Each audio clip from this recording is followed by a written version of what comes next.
தையிடியில் சட்டவிரோத விகாரையில் புதிதாக மற்றொரு புத்தர் சிலையை நிறுவுவதற்கு நடவடிக்கை.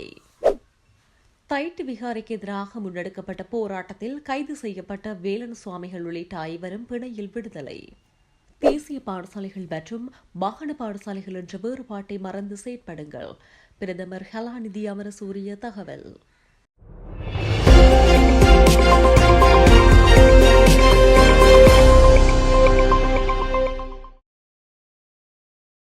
தைட்டி சட்டவிரோத விகாரையில் புதிதாக மற்றொரு புத்தர் சிலையை நிறுவப்போவதாகவும் அதற்காக முப்படைகள் மற்றும் போலீசார் பாதுகாப்பு வழங்க வேண்டுமென ஜனாதிபதியிடம் எழுத்து மூலம் கோரிக்கை விடுக்கப்பட்டு அதன் பிரதிகள் சம்பந்தப்பட்ட தரப்புகளுக்கும் அனுப்பி வைக்கப்பட்டுள்ளன.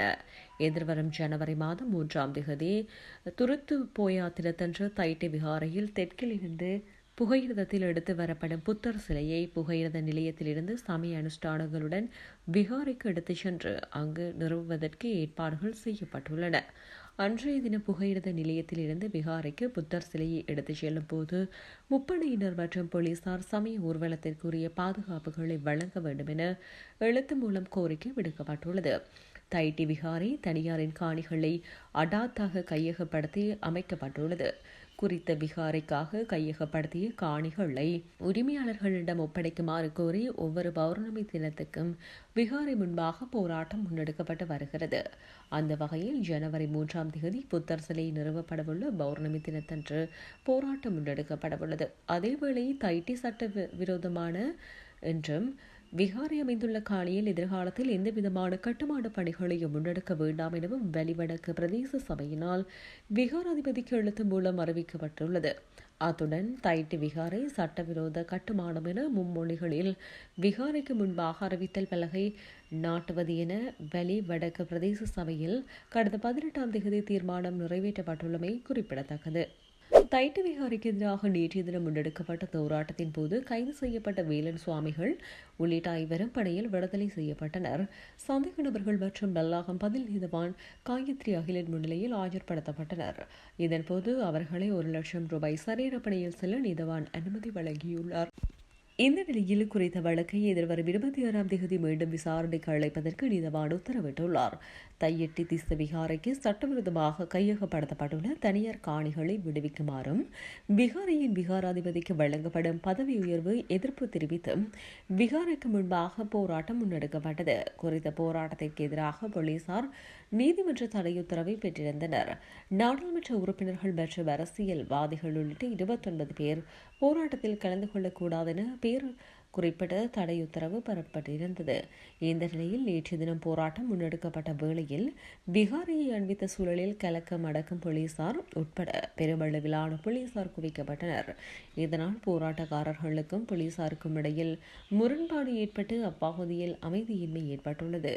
இதுவோர் அமைதி வழியான போராட்டம். இங்கே எந்த விதத்திலும் பொது அமைதிக்கு குந்தகம் விளைவிக்கப்படவில்லை. விகாரைக்குள் போராட்டக்காரர்கள் செல்லவோ விகாரைக்கு சேதம் விளைவிக்கவோ இல்லை. அவ்வாறு இருக்கையில் விகாரைக்கு செல்லும் வீதியை நீங்கள் எவ்வாறு அடாத்தாக மறைத்து வைத்திருக்க முடியும் என போராட்டத்தில் ஈடுபட்டவர்கள் போலீசாருடன் தர்க்கத்தில் ஈடுபட்டிருந்தனர். இதனைத் தொடர்ந்து போராட்டத்தில் ஈடுபட்டிருந்த வேலி கிழக்கு பிரதேச சபையின் தவிசாளர் தியாகராஜ் நிரோஷ், சிவகுரு ஆதீன முதல்வர் வீரன் சுவாமிகள் மற்றும் வலிவடக்கு பிரதேச சபையின் உறுப்பினர்கள் உள்ளிட்ட 5 பேரை போலீசார் கைது செய்யப்பட்டிருந்தமை குறிப்பிடத்தக்கது. தேசிய பாடசாலைகள் மற்றும் மாகாண பாடசாலைகள் என்ற வேறுபாட்டை மறந்து நாட்டின் அனைத்து பாடசாலைகளிலும் உள்ள பிள்ளைகளுக்கு மிக உயர்ந்த கல்வியை பெற்றுக்கொள்வதற்கான வாய்ப்பை உறுதிப்படுத்த வேண்டும் என பிரதமர் கலாநிதி ஹரணி அமரசூரிய தெரிவித்துள்ளார். குறிப்பிட்ட ஒரு சிலருக்கு மாத்திரம் வசதி வாய்ப்புகளை வழங்குவது அரசாங்கத்தின் கொள்ளை அல்ல எனவும் அவர் குறிப்பிட்டுள்ளார். ஜனாதிபதி நிதியத்தினால் முன்னெடுக்கப்படும் 2024ஆம் ஆண்டு காப்பூத்து உயர்தர பரீட்சையில் சிறந்த பெறுவர்களை பெற வடக்கு மாகாண மாணவர்களை கௌரவிக்கும் வகையில் நேற்றைய தினம் கிளிநொச்சி இரணைமடு இராணுவ முகாமின் நெலும்பியஸ் மண்டபத்தில் நடைபெற்ற புலமை பரிசில் வழங்கும் நிகழ்வில் கலந்து கொண்டு பிரதமர் இந்த விடயத்தை குறிப்பிட்டுள்ளார். மக்களுக்கு பயனுள்ள வகையில் வளங்களை பயன்படுத்தக்கூடிய விதத்தில் அரசாங்கம் பொருளாதார முகாமைத்துவத்தை முன்னெடுத்து வருகின்றது. அத்தோடு 2026ஆம் ஆண்டில் ஆசிரியர் வெற்றிடங்களை நிரப்புவதற்கும் ஏனைய ஆசிரிய உத்தியோகத்தர் வெற்றிடங்களை பூர்த்தி செய்வதற்கும் நாம் நடவடிக்கை எடுத்து வருகின்றோம். அரசாங்கத்தின் புதிய வேலை திட்டத்திற்கு அமைச்சர்களிடமிருந்து மாகாண மட்டத்திலுமிருந்தும் சிறந்த ஒத்துழைப்பு அவசியமாகும். தேசிய மாகாண வேறுபாடுகளை மறந்துவிடுங்கள். அந்த ஒவ்வொரு பாடசாலைகளிலும் இருப்பவர்கள் எமது பிள்ளைகள். அந்த அனைத்து பிள்ளைகளுக்கும் உயர்தரமான கல்வியை பெறுவதற்கான உரிமையை உறுதிப்படுத்த வேண்டியுள்ளது. எனவே ஆசிரியர்களை நியமிக்கும் போதும் இடமாற்றம் செய்யும் போதும் அதிகாரிகளை நியமிக்கும் போதும் யாழ்ப்பாணத்தை பற்றி மட்டும் சிந்திக்க வேண்டாம்.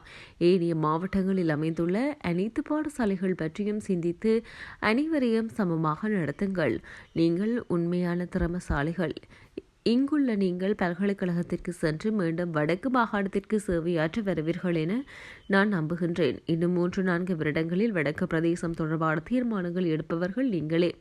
அப்போது நீங்கள் வடக்கு மாகாணத்தின் முன்னேற்றத்தை பற்றி சிந்தித்து செயற்படுவீர்கள் என நாங்கள் எதிர்பார்க்கின்றோம். ஓர் அரசாங்கமாக நாங்கள் இந்த தலையீட்டை மேற்கொள்வது அந்த முன்னேற்றத்தை கருத்தில் கொண்டே என்பதை கூற வேண்டும் என பிரதமர் ஹரணி அமரசூரிய மேலும் தெரிவித்துள்ளார். ஊவா மாகாணத்திலும் அம்பாறை, மட்டக்களப்பு, மாத்தளை மற்றும் நுவரெலியா மாவட்டங்களிலும் அடிக்கடி மழை பெய்யும் என எதிர்பார்க்கப்படுவதாக வளிமண்டலவியல் திணைக்களம் விடுத்துள்ள அறிக்கையில் தெரிவிக்கப்பட்டுள்ளது. சப்ரகமுவ மாகாணத்தில் காலி, மாத்தறை மற்றும் களுத்துறை மாவட்டங்களிலும் சில இடங்களில் பிற்பகல் 2 மணிக்கு பின்னர் மழை அல்லது இடியுடன் கூடிய மழை பெய்யக்கூடும். நாட்டின் ஏனைய பிரதேசங்களில் சீரான வானிலை நிலவும் என எதிர்பார்க்கப்படுகின்றது.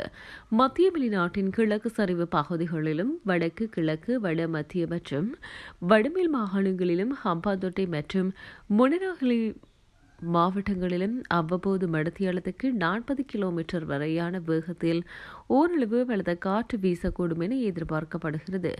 மேல் சப்ரகமுவ மற்றும் மத்திய மாகாணங்களிலும் காலி மற்றும் மாத்தறை மாவட்டங்களிலும் சில இடங்களில் அதிகாலை வேளையில் பனிமூட்டமான நிலை காணப்படும் என எதிர்பார்க்கப்படுகிறது.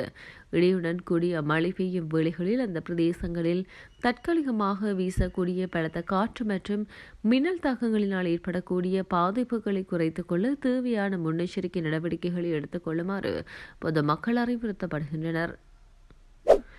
யாழ்ப்பாணம் தையிட்டி விகாரை பிரச்சினைக்கு விரைவில் தீர்வு பெற்றுக் கொடுக்கப்படும் என புத்த சாசனம், மத மற்றும் கலாச்சார விவகார அமைச்சர் சுனில் செனவி ஊடகம் ஒன்றுக்கு தெரிவித்துள்ளார். தையிட்டி திச விகாரைக்காக சட்டவிரோதமாக கையகப்படுத்தப்பட்டுள்ள தனியார் காணிகளை விடுவிக்குமாறு விகாரையின் விகாராதிபதிக்கு வழங்கப்படும் பதவியேற்புக்கு எதிர்ப்பு தெரிவித்து விகாரைக்கு முன்பாக போராட்டம் முன்னெடுக்கப்பட்டது. இதனைத் தொடர்ந்து போராட்டத்தில் ஈடுபட்டிருந்த வலிகாமம் கிழக்கு பிரதேச சபையின் தவிசாளர் தியாகராஜ் அனுரோஷ், சிவதின ஆதீன குருக்கள், வேலன் சுவாமிகள் மற்றும் வெளிவடக்கு பிரதேச சபையின் உறுப்பினர்கள் உள்ளிட்ட 5 பேர் கைது செய்யப்பட்டனர். இந்த விடயம் குறித்து புத்த சாசனம், மத மற்றும் கலாச்சார விவகார அமைச்சர் சுனில் செனவியிடம் ஊடகம் ஒன்று எழுப்பியது. இதற்கு பதிலளித்த அவர், தையிட்டி திச விகாரை பிரச்சினைக்கு விரைவில் தீர்வை பெற்றுக் கொடுப்பதற்கு நடவடிக்கை எடுத்துள்ளதாக தெரிவித்தார். எனினும் விகாராதிபதிக்கு பௌத்த கலாச்சாரத்தின் அடிப்படையில் வழங்கப்படும் சான்றிதழே வழங்கப்பட்டதாகவும் அது பாடசாலை உள்ளிட்ட இடங்களில் வழங்கப்படுவது போன்ற பதவி உயர்வு அல்ல என்றும் அமைச்சர் சுட்டிக்காட்டியுள்ளார். அத்துடன் தையிட்டி விகாரை பிரச்சினையும் விகாராதிபதிக்கு வழங்கப்படும் சான்றிதழ் நிகழ்வையும் ஒன்றுடன் ஒன்று தொடர்புபடுத்த வேண்டாம் என்றும் அவர் குறிப்பிட்டுள்ளார். இதேவேளை தையிட்டி விகாரை அமைக்கப்பட்டுள்ள காணிகள் குறித்து தமது அமைச்சு உள்ளிட்ட சம்பந்தப்பட்ட அதிகாரிகள் அளவீடுகளை முன்னெடுத்து வருவதாகவும் அமைச்சர் சுனில் செனவி தெரிவித்தார். அதற்கமைய விகாரைக்கு சொந்தமான காணிகளை விகாரைக்கு வழங்குவதற்கும் ஏனைய காணிகளை உரிய மக்களிடம் கையளிப்பதற்கும் நடவடிக்கை எடுத்து வருவதாக புத்த சாசன, மதம் மற்றும் கலாச்சார விவகார அமைச்சர் சுனில் செனவி தெரிவித்துள்ளார். அரசியலை செல்வத்தை குவிக்கும் தொழிலில் இருந்து பொதுமக்களுக்கு சேவை செய்யும் சமூகப்படியாக மாற்றுவதற்கு அரசாங்கம் தனது பொறுப்பை நிறைவேற்றி வருவதாக ஜனாதிபதி அனுரகுமார திசாநாயக்க தெரிவித்துள்ளார். தியத்தலாவ இலங்கை ராணுவ கல்வியியல் கல்லூரியின் கெடட் அதிகாரிகளை விடுக்கை அணிவகுப்பு நிகழ்ச்சியில் கலந்து கொண்டு உரையாற்றும் போதே ஜனாதிபதி அனுரகுமார திசாநாயக்க இதனை தெரிவித்தார். ஒவ்வொரு கடினமான சூழ்நிலையிலும் நாட்டிற்கும் மக்களுக்கும் ராணுவம் ஆற்றிய சேவை பாராட்டத்தக்கது எனவும், இலங்கை ராணுவமாக தமது தாய் நாட்டின் மற்றும் அதன் மக்களின் பாதுகாப்பை உறுதி செய்ய அசைக்க முடியாத பொறுப்பு உங்களுக்கு உள்ளது. இந்த விடயத்தில் உங்கள் மீது எங்களுக்கு நம்பிக்கையும் எதிர்பார்ப்பும் உள்ளது என ஜனாதிபதி குறிப்பிட்டுள்ளார்.